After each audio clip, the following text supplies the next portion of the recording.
Hi ಸ್ನೇಹಿತರೆ, ಎಲ್ಲರೂ ಹೇಗಿದ್ದೀರಾ? ನಾನು ಚೆನ್ನಾಗಿದ್ದೀನಿ, ನೀವೆಲ್ಲರೂ ಚೆನ್ನಾಗಿದ್ದೀರಾ ಅಂದ್ಕೊತೀನಿ. ನಾನು ಸ್ವಲ್ಪ ಗಿಡಗಳು, ಒಂದು 10 ಗಿಡಗಳು ಇದೇ ಥರ ಹಳದಿ ಥರ ಆಗಿ ಎಲ್ಲ ಗಿಡಗಳು ಹಾಳಾಗ್ತಾ ಇದೆ.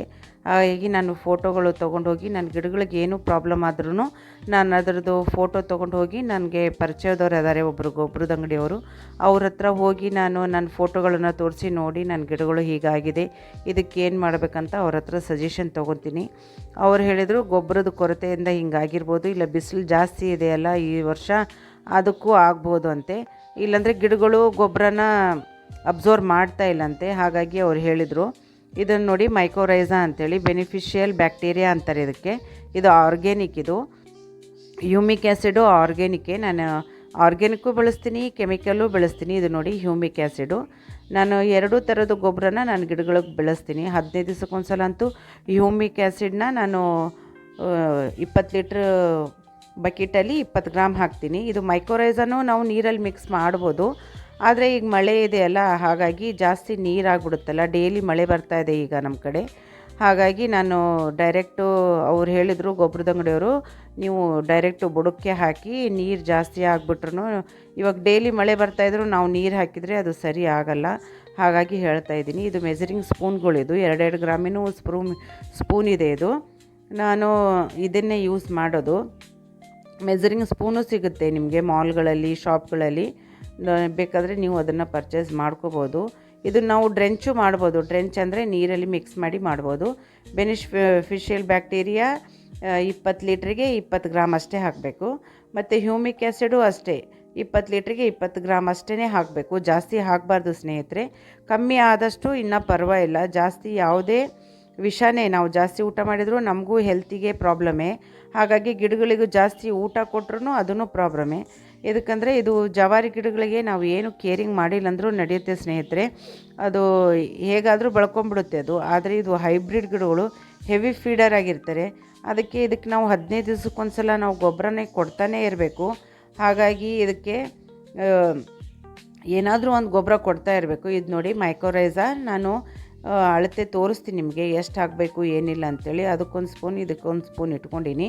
ಇಷ್ಟೇ ಹಾಕ್ಕೋಬೇಕು. ಮತ್ತು ಮೈಕೋರೈಸಾ ಕೊಟ್ಟರೆ, ಇದು ಸ್ವಲ್ಪ ನೋಟ್ ಮಾಡಿ ಇಟ್ಕೋಬೇಕು ನೀವು. ಮೈಕೋರೈಸಾ ಕೊಟ್ಟರೆ 15 ದಿವಸದವರೆಗೆ ಅದಕ್ಕೆ ಏನೇನು ಗೊಬ್ಬರ ಕೊಡಬಾರ್ದು ನಾವು. DAP ಆಯಿತು, NPK ಆಯಿತು, ಮತ್ತು ಎಪ್ಸಮ್ ಸಾಲ್ಟ್ ಆಯಿತು, ಮತ್ತು ಫಂಗಿಸೈಡ್, ಸಾಫ್ಟ್ ಫಂಗಿಸೈಡ್ ಅಂತ ಬರುತ್ತೆ, ಅದು ಆಯಿತು. ಯಾವುದೇ ಗೊಬ್ಬರನೂ ನಾವು 15 ದಿವಸವರೆಗೆ ಅದಕ್ಕೆ ಕೊಡಬಾರ್ದು.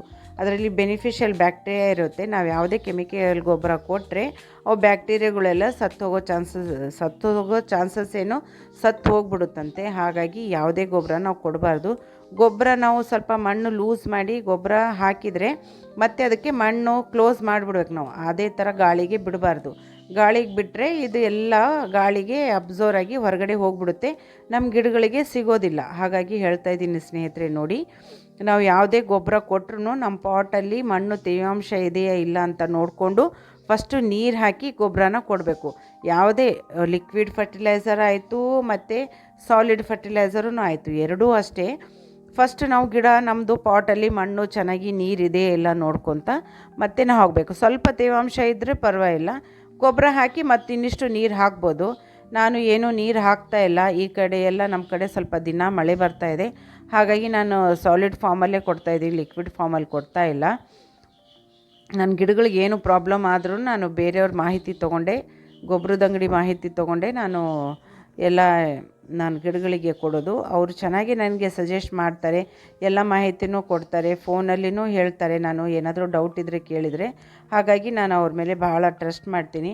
ಅವರು ಎದಕ್ಕಂದರೆ ನಾನು ಭಾಳ ವರ್ಷದಿಂದ ಅವ್ರ ಹತ್ರ ಗೊಬ್ಬರ ಎಲ್ಲ ತೊಗೊತೀನಲ್ಲ, ಹಾಗಾಗಿ ಅವ್ರು ಹೇಳ್ತಾರೆ. ಅವ್ರ ಹತ್ರ ಆರ್ಗ್ಯಾನಿಕ್ಕು ಇದೆ, ಕೆಮಿಕಲು ಇದೆ, ಎರಡೂ ಗೊಬ್ಬರ ಇದೆ. ನಾನು ಎರಡೂ ಯೂಸ್ ಮಾಡ್ತೀನಿ. ಅವರು ಏನೂ ಆಗಲ್ಲ, ಎರಡೂ ಯೂಸ್ ಮಾಡ್ಬೋದು ಅಂತ ಹೇಳಿದ್ದಾರೆ. ಆದರೆ ಡಿಸ್ಟೆನ್ಸ್ ಇರಬೇಕು, 15 ದಿವಸಕ್ಕೊಂದ್ಸಲ ಹಾಕ್ತಾ ಇರಬೇಕು. ಬುಡಕ್ಕೆ ಗೊಬ್ಬರ ಹಾಕಿದರೆ ಒಂದು 4-5 ದಿನ ಬಿಟ್ಟು ನಾವು ಮತ್ತೆ ಏನಾದರೂ ಸ್ಪ್ರೇ ಮಾಡ್ಕೋಬೋದು. NPK 90-90 ಸ್ಪ್ರೇ ಮಾಡ್ಕೋಬೋದು, ಮತ್ತು ಸೀವಿಡ್ ಲಿಕ್ವಿಡ್ ಅಂತ ಸಿಗುತ್ತೆ, ಅದನ್ನು ಸ್ಪ್ರೇ ಮಾಡ್ಕೋಬೋದು. ಪ್ರತಿ ಗೊಬ್ಬರ ಕೊಟ್ಟರು ಸೆಂಟ್ರಲ್ಲಿ ಒಂದು 8-10 ದಿನ ಗ್ಯಾಪ್ ಇರಲೇಬೇಕು. ಇವಾಗ ನಾವು ಏನಾದರೂ ಗೊಬ್ಬರ ಕೊಟ್ಟರೆ, ಈಗ ನಾನು ಮೈಕೋರೈಸಾ ಕೊಡ್ತೀನಿ ಅಂದ್ಕೊಳ್ಳಿ, ತಿಂಗ್ಳಿಗೆ ಒಂದೇ ಸಲ ಕೊಡೋದು ಇದು ಮೈಕೋರೈಸಾ. ಹಾಗಾಗಿ ಹೇಳ್ತಿದ್ದೀನಿ ಸ್ನೇಹಿತರೆ ನಿಮಗೆ. ಮತ್ತು ಹ್ಯೂಮಿಕ್ ನಾವು 15 ದಿವಸಕ್ಕೊಂದ್ಸಲ ಕೊಡಬೇಕು, 10 ದಿವಸದಲ್ಲೂ ಕೊಡ್ಬೋದು. ನೀರಲ್ಲಿ ಹಾಕಿ ಕೊಟ್ಟರೆ ಬೆಟ್ರು.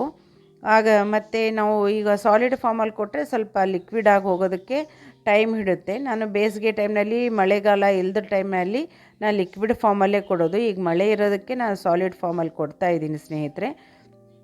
ನೋಡಿ, ನನ್ನ ಕೊಟ್ಟಿರುವ ಮಾಹಿತಿಯಿಂದ ನಿಮಗೆ ಇಷ್ಟ ಆದರೆ ನನ್ನ ವಿಡಿಯೋ, ನನ್ನ ಗಾರ್ಡನ್ ಎಲ್ಲ ಇಷ್ಟ ಆದರೆ ಒಂದು ಲೈಕು ಕಮೆಂಟ್ ಮಾಡಿ. ಸಬ್ಸ್ಕ್ರೈಬ್ ಮಾಡ್ಕೊಂಡಿಲ್ಲ ಅಂದರೆ ಸಬ್ಸ್ಕ್ರೈಬ್ ಮಾಡ್ಕೊಂಡು ವಿಡಿಯೋ ನೋಡಿ. ಯಾರ್ಯಾರು ಸಬ್ಸ್ಕ್ರೈಬ್ ಮಾಡ್ಕೊಂಡಿದ್ದೀರಾ ಅವರೆಲ್ಲರೂ ಒಂದು ಲೈಕು ಕಮೆಂಟ್ ಕೊಡಿ. ಓಕೆ ಸ್ನೇಹಿತರೆ, ಬಾಯ್. ಸಿಗೋಣ ಮತ್ತೊಂದು ವಿಡಿಯೋದಲ್ಲಿ ಇನ್ನೊಂದು ಮಾಹಿತಿಯೊಂದಿಗೆ ಮತ್ತೆ ಸಿಗ್ತೀನಿ. ಇಲ್ಲಿಗೆ ಇವತ್ತು ವಿಡಿಯೋ ಮುಗಿಸ್ತಾ ಇದ್ದೀನಿ ಸ್ನೇಹಿತರೆ.